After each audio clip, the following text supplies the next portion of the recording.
So the emotional boundary violations were clear then, but where things really went off the rails is when we got to the bedroom.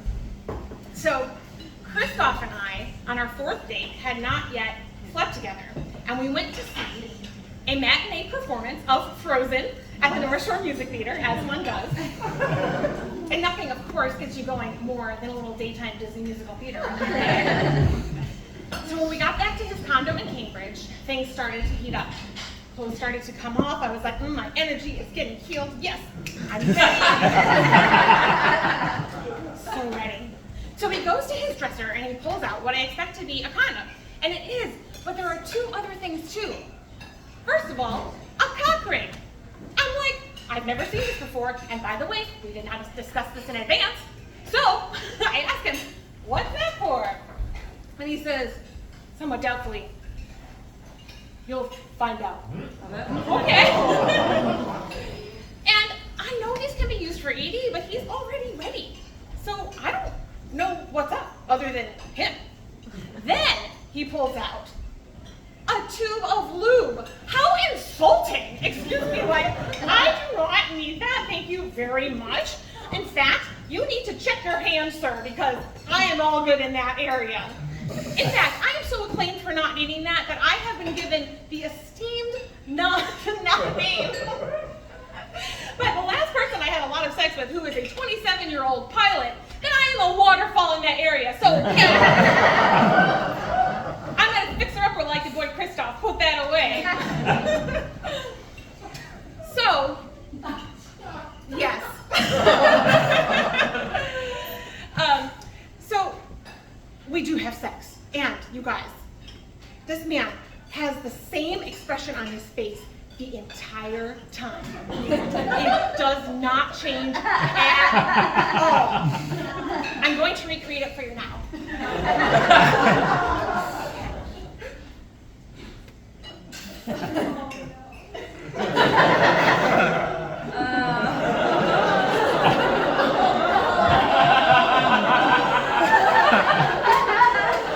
Am I fucking a mime right now? Like, what is happening?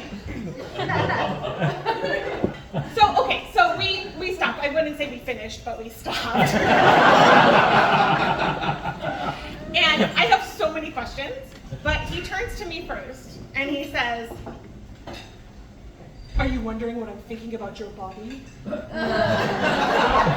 Actually, I was thinking about what I thought about his body, but okay. Then he says, he looks me fully up and down. Obviously, I'm naked. He says, very confidently, this is a normal human body.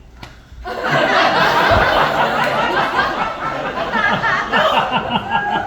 you. I was worried I was an alien, so thanks for clearing that up. There's more. And then he says, if you had done anything to alter this body, it would not be good. What?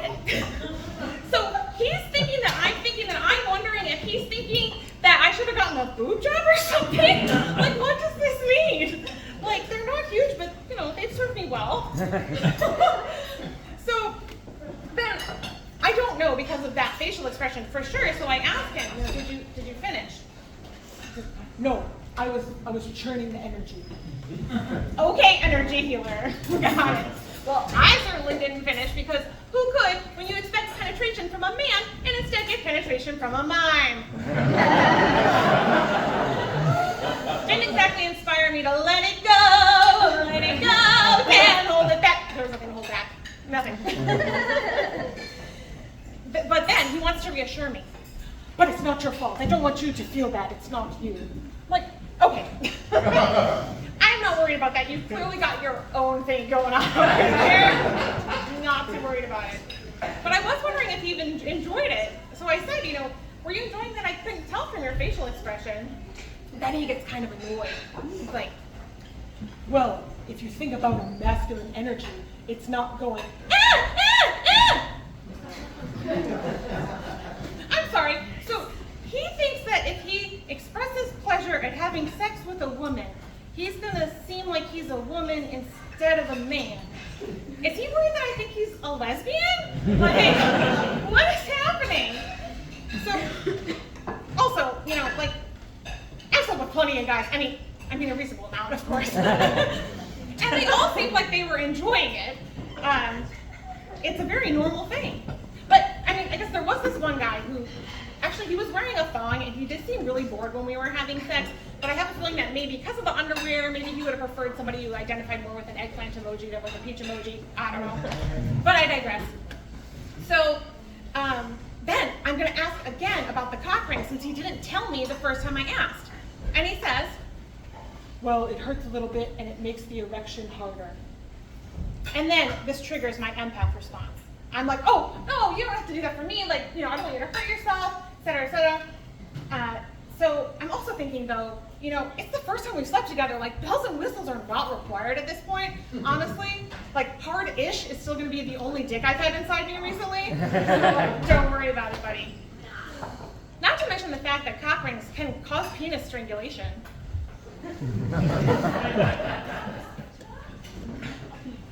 According to WebMD.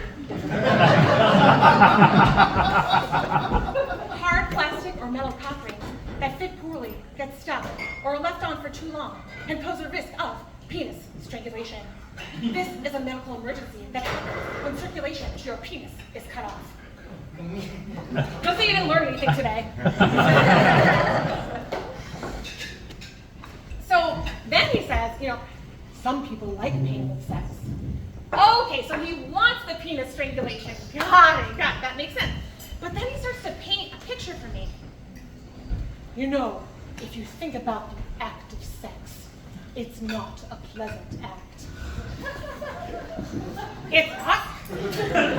I did not get that memo, nor do I agree. And why does this sound like the beginning of a sales pitch?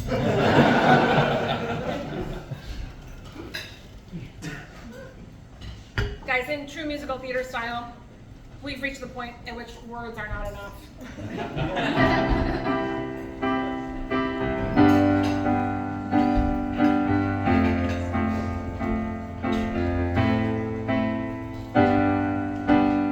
Oh, cock ring, cock ring. Oh, lube I don't need. Actually, that's all I just think about that. Now, one more thing. If you're trying to make a case for sadomasochism, I'm out. Now, I'm not here to kink shame in any way. Whatever people are into, I fully support. But after his cult leader-like tendencies on the first date, when I felt like he was trying to control and manipulate what I was thinking, I just felt like he was going to try to convince me of something rather than just, sharing his kinks. Like, just be upfront with what you're into. Just like I was upfront that I wanted you to come on my chest.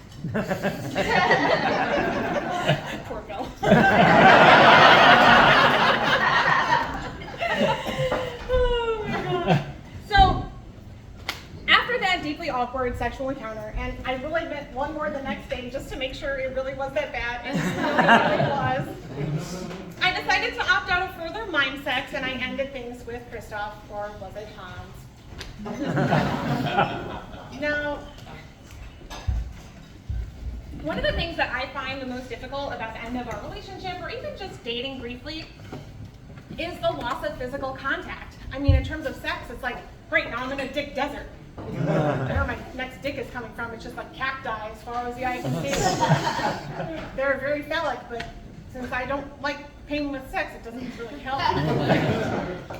But there are other aspects of physical affection as well that are important, right?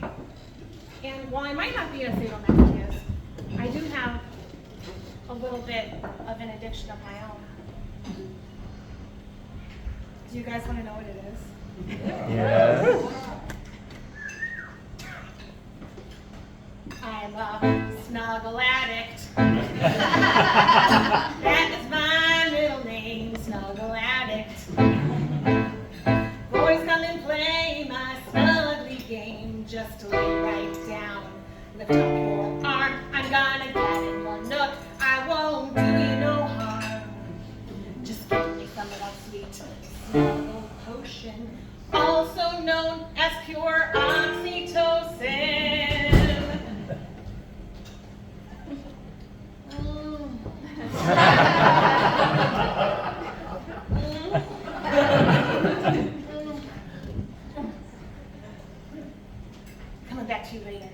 I'm a snuggle addict. I want it more than sex. I want it more than a kiss. Is there a 12-step program for this? God, grant me the serenity to accept that no one is touching me right now. The courage to touch myself instead. And the wisdom to think about getting a kitty cat.